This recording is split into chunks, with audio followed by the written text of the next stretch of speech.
पड़ेगा। कल कल का हाँ, ये बात तो आपने सही कहा। आजकल लोग जो है, लोगों को यही लगता है कि इसके लिए कोई बहुत बड़ा सिद्ध, कोई हिमालय का कोई योगी होना चाहिए, कोई सन्यासी होना चाहिए। आजकल ज्ञान को लोग ऐसे परिभाषित करते हैं कि कोई हिमालय से तप किया हुआ व्यक्ति आए तो वही केवल ज्ञान दे सकता है। लोगों को हमारे भारत में यही लगता है कि कोई गेरुआ वस्त्र धारण करके अगर पहना हो, कोई कटी वस्त्र धारण किया हो, कोई लंगोट पहना हो तो वही ज्ञान दे सकता है। भारत के मन में ऐसा बैठा हुआ है, ठीक है। तो और इसी कारण लोगों के अंदर अहंकार आ जाता है। और अहंकार में सबसे बड़ी बात है कि व्यक्ति वही ज्ञानी बन सकता है जिसके अंदर जो है पद का, छोटे बड़े का जो भाव है वह भी मिट जाए। बड़ा कौन होता है? मैं कहा था एक दिन आप लोगों को कि शास्त्रों में यह कहा गया है कि व्यक्ति ज्ञान से बड़ा होता है, ठीक है। किससे बड़ा होता है व्यक्ति? ज्ञान से बड़ा होता है। उम्र से व्यक्ति तब बड़ा होता है जहां पे ज्ञानी लोग नहीं होते हैं, ठीक है। उम्र से बड़ा तब माना जाता है जब ज्ञानी जहां पे न हो, तो वह व्यक्ति बड़ा माना जाता है, क्योंकि उसका अनुभव होता है। तीसरा व्यक्ति अनुभव से बड़ा होता है। ये एक तो ज्ञानी, एक जानकारी, एक अनुभवी और एक जो है उम्र वाला, चार तरह के व्यक्ति होते हैं। एक तो ज्ञान से बड़ा सबसे बड़ा होता है ज्ञानी व्यक्ति जो होता है वो। एक जानकारी वाला होता है जो ज़्यादा जानकारी रखता है।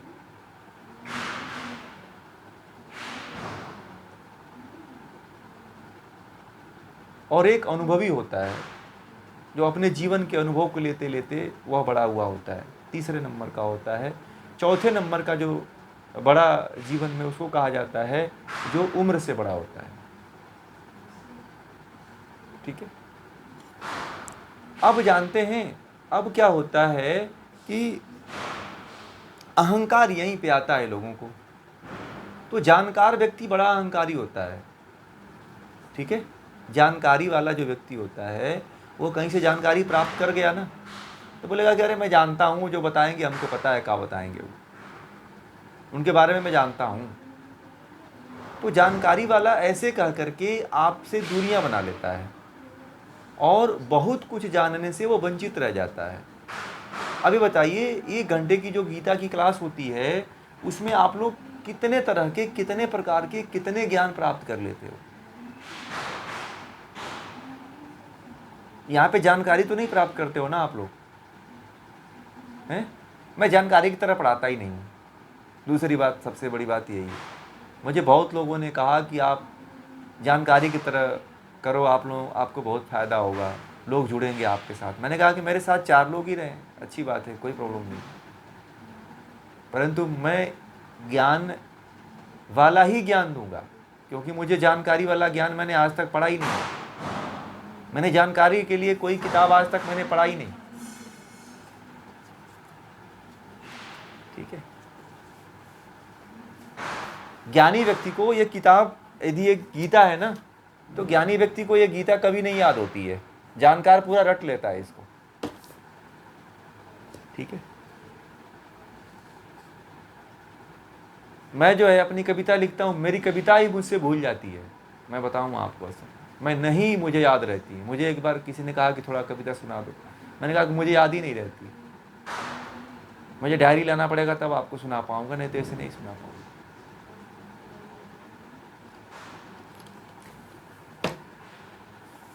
तो ज्ञान, हाँ हाँ, तो ज्ञान जो होता है वह ईश्वरीय प्रेरणा से आता है। जानकारी जो है रट कर के आती है, जानकारी सुन कर के आती है। आपने एक से सुना, दूसरे से फिर सुन करके, परंतु जो ज्ञान होता है ना, ज्ञान एक बार सुनने के बाद वह क्या हो जाता है, बढ़ जाता है। ज्ञान को सुनो आप तो देखो, आप वह ज्ञान आपके पास जाता है तो बढ़ जाता है, जानकारी नहीं बढ़ती है। पता है आपको, यही अंतर होता है। आप लोग इसको नोट कर लीजिएगा बहुत अच्छी तरह से। यदि ज्ञान को आप सुनते हो तो ज्ञान क्या होता है, दुगुना हो जाता है। जानकारी को यदि सुनते हो तो क्या होता है? जानकारी क्या होती है? भूल जाती है या क्या होती है? आई गई हो जाती है, कंबल बुद्धि हो जाता है उसको। कंबल बुद्धि समझते हैं? रेत बुद्धि, कंबल बुद्धि समझते हैं? बुद्धि कितने प्रकार की होती है? एक होती है रेत वाली बुद्धि। तो रेत में अभी आप रेखा खींचो, 10 मिनट बाद देखना रेखा नहीं मिलेगी। कंबल में आप ऐसे सुई को चुभाओ, उसका निशान दिखेगा कि सुई इसके अंदर धसाई गई। तो ऐसी ही बुद्धि लोगों की होती है। जानकारी वाली बुद्धि जो है कंबल वाली बुद्धि होती है। तो जानकारी, जैसे कि आप कितना भी लोहे से या भाला से उसके अंदर चुभाओ कंबल में, कोई फर्क नहीं पड़ने वाला है, फिर वैसे का वैसे ही कंबल हो जाता है। रेत पे कितने भी महल खड़ा कर दो, क्या होगा? वो रेत के महल बनते हैं क्या? मिट जाता है। इतना रेत उड़ता है, रेगिस्तान में जो गए होंगे उनको पता है कि जिस रास्ते से वो गए रहते हैं रेगिस्तान में, वो रास्ता लोग आते हैं सोचते हैं कि लौटूंगा तो पैर का निशान दिखेगा, इसलिए लोग रेगिस्तान में जाकर के रास्ता भूल जाते हैं। वो वहाँ का जो घुमाने वाला होता है वही घुमा करके लेकर आ सकता है, नहीं तो और दूसरा कोई सोचे कि कितने यात्री लोग जाते हैं ना रेगिस्तान में, पूछिएगा। एक जत्था गया था लड़कों का, वो रास्ता रेगिस्तान में भूल गए, पानी पीना अधिकांशतः उसमें बेहोश होकर गिर गए थे। वो तो समय से पता नहीं कोई पहुंच गया, वहाँ का नज़दीकी आदमी सबको बचा करके लेकर के आया। सब रास्ता ही भूल गए थे, वहीं घूम रहे थे सब रेगिस्तान में। उनको लगा कि मैं आगे बढ़ते चला जाऊंगा फिर वापस लौट के चला आऊंगा। ऐसा नहीं होता है।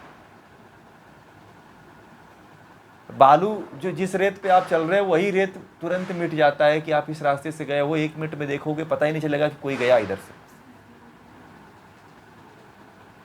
परंतु ऊंट जो होता है, ऊंट रास्ता नहीं भूलता है। ऊंट के अंदर एक विशेष गुण होता है चलने की, सूंघने की, देखने की, जिसके कारण वह कभी भी जो है रास्ता नहीं भूलता है। ठीक है? तो ऐसी बुद्धि आप लोग न रखें। एक ही उपाय है। हाँ जी, तो आपका इसमें प्लस पॉइंट है ना, अनुभव, ज्ञान और अनुभव दोनों प्लस पॉइंट हो गया ना। तो आप तो फिर जो कहते हैं ना कि मुंह मियाँ, दोनों के दोनों हाथ में लड्डू हो गए आपके। तो फिर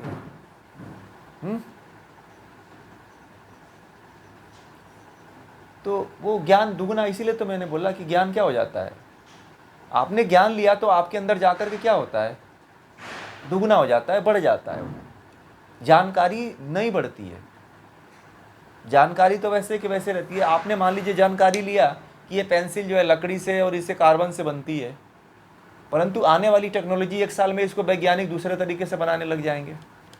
आजकल तो प्लास्टिक वाली पेंसिल आ रही है ना, तो कार्बन भर दे रहे हैं, पेन की तरह टुकड़ा लगा दे रहे हैं, आगे का मुंह लगा के तोड़ के इतना सा लगा दे रहे हैं, पेंसिल बन जा रही है। तो टेक्नोलॉजी बदल गई ना। यदि आप पहले जैसे आप उसको देखोगे, आप उसको पेन की तरह छीलोगे कटर लगा करके, तो छीलेगा क्या वो? तो जानकारी क्या हुई? बदलाव हो गया, टेक्नोलॉजी में बदलाव हो गया। आप आज से 10 साल पहले जो है नोकिया का मोबाइल चलाते थे, कीपैड वाला चलाते थे, परंतु आज क्या आ गया? आज टच स्क्रीन आ गया। आ गया ना।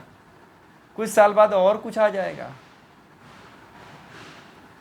तो ये तो जानकारी है, कोई आएगा बदल देगा जानकारी को, परंतु ज्ञान नहीं बदलता है। गीता आज से थोड़ी है।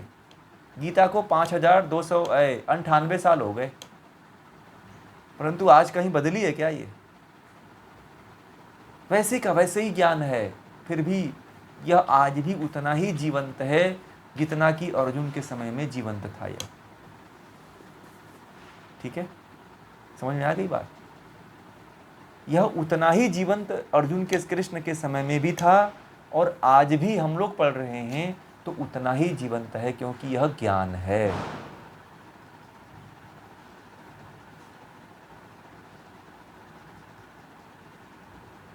मुझे कई प्रोफेसर अभी कल ही मिले, तो एक प्रोफेसर से मेरी बात हो रही थी, तो बोले कि आप जो है एक एक श्लोकों पे एक एक घंटे 1.5 घंटे कैसे बोल लेते हो।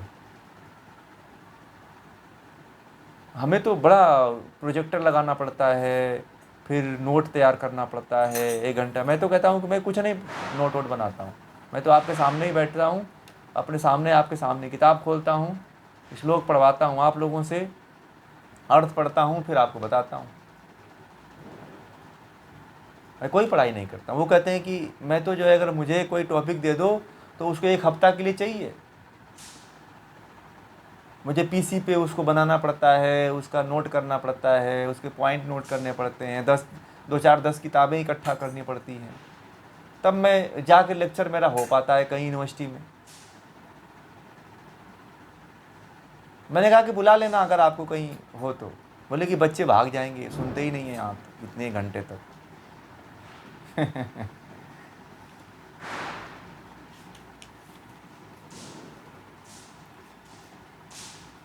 हाँ, जो प्रतीति किया है उसको बोलते हैं। ऐसा नहीं कि मैंने जो अनुभव नहीं किया है, अनुभूत नहीं किया है, वो आपके किताबों का पढ़ाया ज्ञान नहीं बोलता हूँ। किताबों में जो किताबी ज्ञान है वो समझ में आ जाती है, ठीक है, परंतु जो व्यक्ति अनुभूत करता है उस ज्ञान को आपके धरातल पे उतारता हूँ मैं। दूसरी चीज़ ये भी ध्यान देना पड़ता है कि आपके धरातल पे वो ज्ञान उतरेगा कि नहीं उतरेगा। चाहे तो मैं आपको कठिन भाषा में भी पढ़ा सकता हूँ उसको, परंतु आप जिस ज्ञान को समझ ही नहीं पाओगे तो ज्ञानी होने का क्या मतलब है।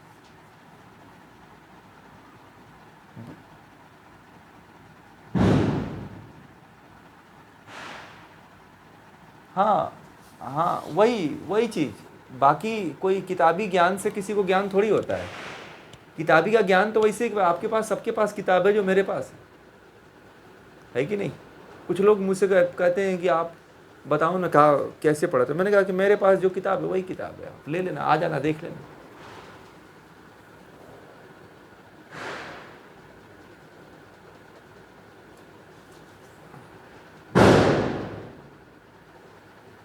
देखिए, कोई अब गीता में कौन सी किताब लोगे आप बताओ, सब में तो वही भगवान श्री कृष्ण ने बताया। क्या परिवर्तन कर लेंगे भैया इसमें? क्या कोई लिख देगा? कौन क्या लिख देगा ऐसा चीज़ की जो मैं बोल दूंगा और वो पहले के विद्वानों ने नहीं लिखा हुआ है? गीता में तो अनुभव की चीज़ है ना, प्रयोग की चीज़ है, अनुभूत की चीज़ है गीता ना। हाँ, गीता यह है कि मैं बहुत से लेखकों की पढ़ता भी हूँ, मेरे पास बहुत सी पुस्तकें हैं। पहले मैं गीता का बहुत बड़ा प्रेमी रहा। मैं सोता था, उठता था, बैठता था और स्कूल जाता था तो भी मेरे साथ गीता रहती थी। अब स्कूल में भी लेके जाता था तो बड़ा छिपा कर रखना पड़ता था कि कोई स्टूडेंट न देख ले उसको, ठीक है, क्योंकि बड़ा बचा कर रखना पड़ता था, क्योंकि मैं ही एक अद्भुत व्यक्ति था जो गीता लेके जाता था, ठीक है, नहीं तो सब अपने सब्जेक्ट लेके जाया करते थे।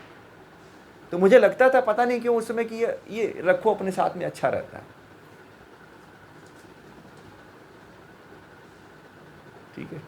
मुझे नहीं कुछ पता था उतना, फिर भी मुझे जो है मैंने बहुत जुड़ा हूँ इससे बचपन, हाँ, बहुत पहले से ही लगाव है। मैं कभी यात्रा में जाता था तो, मैं कहीं स्कूल जाता था तो मैं हमेशा साथ ही रखता था। पहले से ही ग्रंथों के प्रति मेरा लगाव रहा है। मैं जहाँ भी जाता हूँ वहाँ लाइब्रेरी मेरी बन जाती है। मैं आप लोगों से बोला तो कि आप लोग भी अपने जीवन में एक लाइब्रेरी बना कर रखो, ठीक है। कम से कम आप अपने जीवन में जहाँ पे भी हो आप लोग एक लाइब्रेरी तो बना ही लो, ठीक है।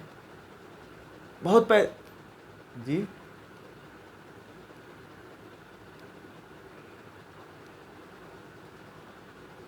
हाँ हाँ, बात सही कह रहे हैं। परंतु जानते हैं क्या करिए, कामकाज का है, ज़रूरी है कामकाज करिए, परंतु एक समय होना चाहिए जो उसके लिए भी निकाल सकें आप यदि मान लीजिए 24 घंटा परमात्मा आपको समय दे रहा है तो आप परमात्मा के लिए कितना समय निकाल रहे हो? सोचिए आप कितना समय निकाल रहे हो। आखिर समय 24 घंटा दे रहा है। ये बताइए गलती किसकी होगी? आप परमात्मा, आप यदि आपसे पूछ दे कि मैंने तुझे 24 घंटे का समय दिया, उसमें मुझे मेरे लिए तुमने 5 मिनट या 10 मिनट या 1 घंटा भी नहीं समय निकाल पाया, तो क्या जवाब दोगे आप? मान ली यहाँ नहीं जवाब दे पाओगे, परंतु वहाँ कैसे दे पाओगे आप? यहाँ तो बहाने बना दोगे कि ये काम था, परिवार था, बच्चे थे, है ना, ये फलाना था, ढिकाना था, परंतु वहाँ क्या कहोगे आप? ये भी तो सोच रखिए। हाँ, जब साधना करते हैं तब याद करते हैं, परंतु मैं तो कहता हूँ आप लोगों को कि ये जो आप लोग गीता के प्रति 1 घंटा समय शाम को रोज़ दे रहे हो 10 बजे, मैंने इसीलिए टाइम चुना है कि ये टाइम लोगों का फालतू में इधर उधर जाता है, टीवी देखो, इधर करो, इधर की इधर से। तो मैंने इसलिए इस गीता को इस टाइम पे रखा कि सारे परिवार के लोग एक जगह इकट्ठा रहते हैं इस समय। अगर इस समय सबको एक साथ गीता पढ़ाई जाए तो लोगों के अंतःकरण में हम ज्ञान का प्रकाश कर सकते हैं। हमने चुनाव और टाइमिंग, जी, हमने चुनाव और टाइमिंग गीता का इसीलिए रखा। बहुत लोग कहे मुझे कि 7 बजे करो, बहुत लोगों ने मुझे कहा कि 6 बजे कर दो। मैंने कहा कि नहीं, 9 से 10 बजे करो, क्योंकि पति पत्नी दोनों मिलेंगे इस समय। और मुझे लगता है कि 9 बजे तक सभी लोग खा लेते हैं। मान लीजिए 10-20% लोग हैं जो 9 बजे के बाद खाते हैं, 9 बजे के बाद तक खाते हैं, ठीक है। एक आध लोग इसमें हैं जो देर तक खाते हैं खाना, सभी लोग नहीं देर तक खाते हैं। जो योग करने वाले हैं वो तो 7-8 बजे तक लगभग मुझे लगता है सबका पूरा हो जाता है। अब इसमें कोई ऐसा थोड़ी होगा जो न खाया हो, सभी खा लिए हों। अब कुछ लोगों की आदत ही है 10 बजे के बाद खाने की, तो उसके लिए क्या कहेंगे? ठीक है, मैं तो जो है बताऊं आपको 4:30 बजे 5 बजे ही भोजन कर लेता हूं, क्योंकि उस टाइम पे मेरी भूख लगी जाती है। और मैं सबको यही कहता हूं कि आप जल्दी भोजन करो, लेट में भोजन मत करो, क्योंकि जल्दी खाओ, जल्दी शाम को भी खाओ। आप सुबह में जल्दी खाओ तो शाम को जल्दी भूख लगेगी। भारत के लोगों को इतनी बीमारियां इसीलिए हैं। खाने में जैन बन जाइए, जैन बनने में कोई बुराई नहीं है, कोई धर्म ऐसा नहीं कि आप जैन ही हो जाएंगे। जैनी लोगों ने, वो अभी हिंदू ही हैं, परंतु उन लोगों ने हमारे आयुर्वेद की पद्धति को अपना लिया, ठीक है। आयुर्वेद के ऋषियों ने ये कहा है कि सूर्य डूबने से पहले भोजन कर लो। डायबिटीज का परमानेंट इलाज है, डायबिटीज का परमानेंट इलाज ये है कि आप सूर्य डूबने से पहले भोजन कर लीजिए।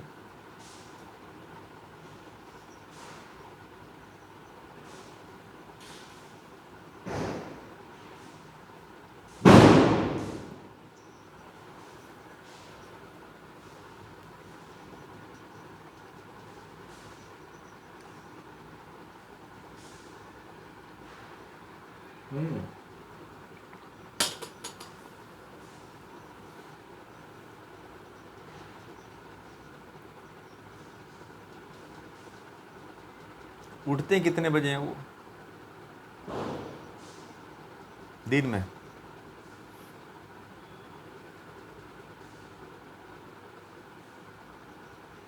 होटल का बिजनेस होगा,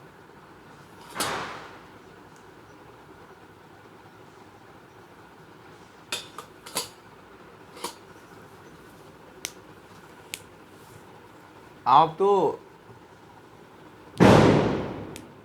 ये जो है, ये जो है ना, केवल पुरुषों का ही नहीं है, महिलाओं का भी है। और मेरे पास तो ऐसे लोग हैं जो रात को सोते ही नहीं है, पूरा फैमिली चलती है और नींद में चलती है। उनके पड़ोस वाले जो है बताते हैं कि हमारे पड़ोस वाले सब ताला लॉक करके सोते हैं, ये किसी घर में घुस जाए कोई ठिकाना नहीं। ठीक है, उनके घर वाले वो आए थे मेरे पास तो बोले कि हम लोगों को ऐसी प्रॉब्लम है कि हम लोग हर जगह मार खा गए। मैंने कहा क्या हुआ? बोले कि रात में किसके घर घुस जाए हमें कोई पता नहीं है। ऐसे लोग हैं, नींदें नहीं आती है।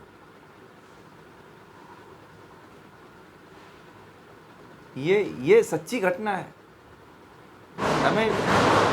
मैं आप लोगों को नाम नहीं बता सकता हूँ, बस केवल आप लोगों को ये घटनाएं बता देता हूँ। लोग जो है उस घर में सभी लोग सोते ही नहीं हैं।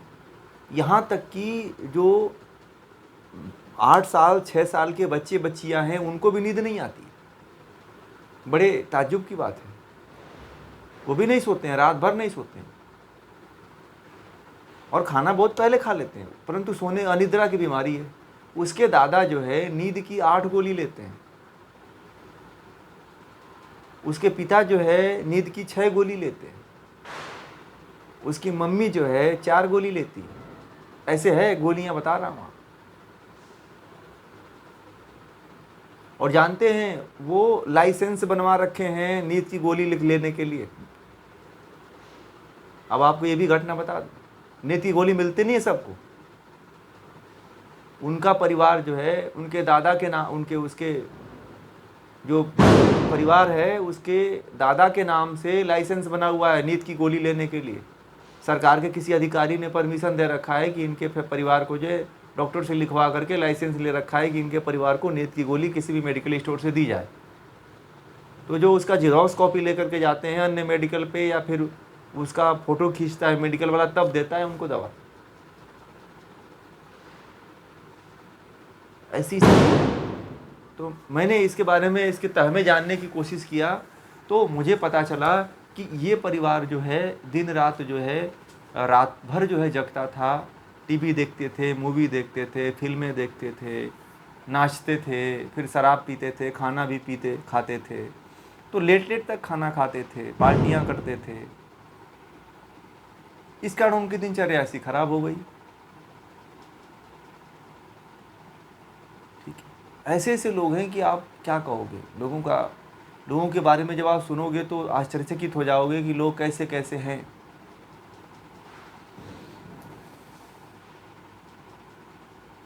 ये केवल अज्ञानता के कारण हो रहा है।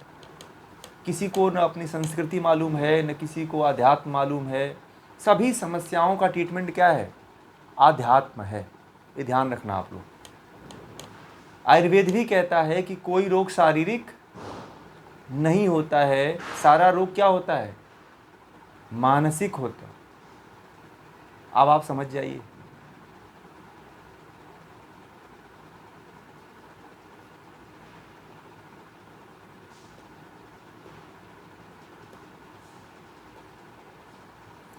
अब लोगों को कुछ पता ही नहीं है। जिसको ज्ञान नहीं है वो तो शारीरिक ही बताएगा ना। जिसको ज्ञान नहीं है वो व्यक्ति शारीरिक बताएगा। वो उदाहरण दे देगा आपको। आप उसके पास जाओगे, आपको बोल देगा कि बहुत बड़े ज्ञानी थे, उनको फलाना रोग हो गया था, वो मर गए। आप चुप हो जाओगे, आप क्या बोलोगे फिर?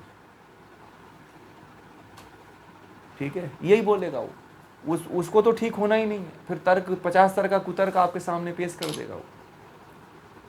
ठीक है, तो बात क्या है जी?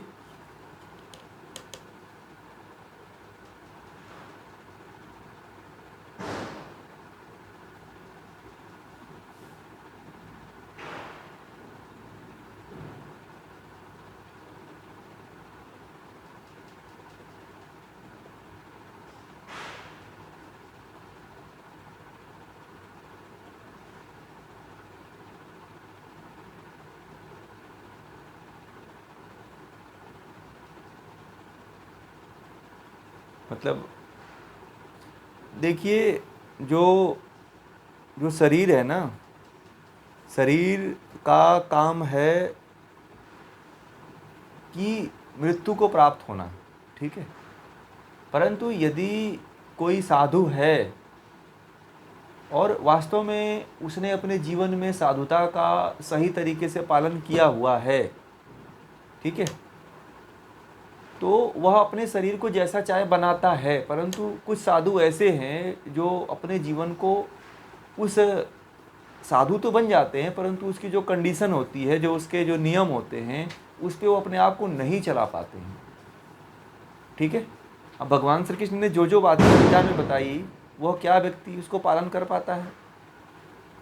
नहीं कर पाता है। परंतु जो कुछ साधु संत ऐसे भी होते हैं जो पालन कर लेते हैं, तो उनके लिए क्या होता है कि जो मुक्त हो चुके होते हैं, जो आत्मज्ञानी हो चुके होते हैं, वो शरीर से ऊपर उठ चुके होते हैं और उनको ये ज्ञान हो चुका होता है कि ये तो शरीर नश्वर है। सर, ये तो मैं कई बार बता चुका हूँ आप लोगों को, इसके बारे में तो कई बार बताया। आदि शंकराचार्य को भगंदर था, मैंने ये भी बताया था आपको कि वो शरीर भाव से ऊपर उठ चुके हैं। नहीं नहीं,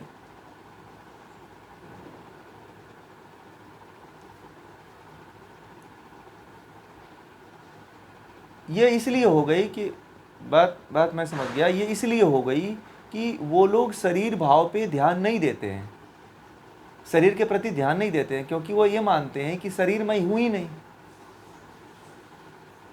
विवेकानंद को भी जो है दिल का दौरा पड़ा था, ठीक है। विवेकानंद का भी मृत्यु जो हुई थी वो भी हार्ट अटैक से हुई थी, ठीक है। बहुत से ऐसे योगी हैं जिनकी मृत्यु इस तरह से हुई है, परंतु क्या था कि कारण इसमें क्या होता है कि जो ज्ञानी होता है, जो आत्मज्ञानी होता है, वो शरीर भाव से ऊपर उठ जाता है। शरीर इसके लिए कोई बहुत बड़ा मायने नहीं रखती है, फिर वो ध्यान छोड़ देता है। उसको आनंद, वह जो आत्मज्ञान को प्राप्त कर लेता है फिर परमात्मा का साक्षात्कार कर ही लेता है, तो शरीर उसके लिए मायने नहीं रहता है। हमारे आपके लिए शरीर बहुत बड़ी चीज़ है, क्योंकि हम लोग शरीर से ऊपर उठे ही नहीं, समझ रहे हैं ना।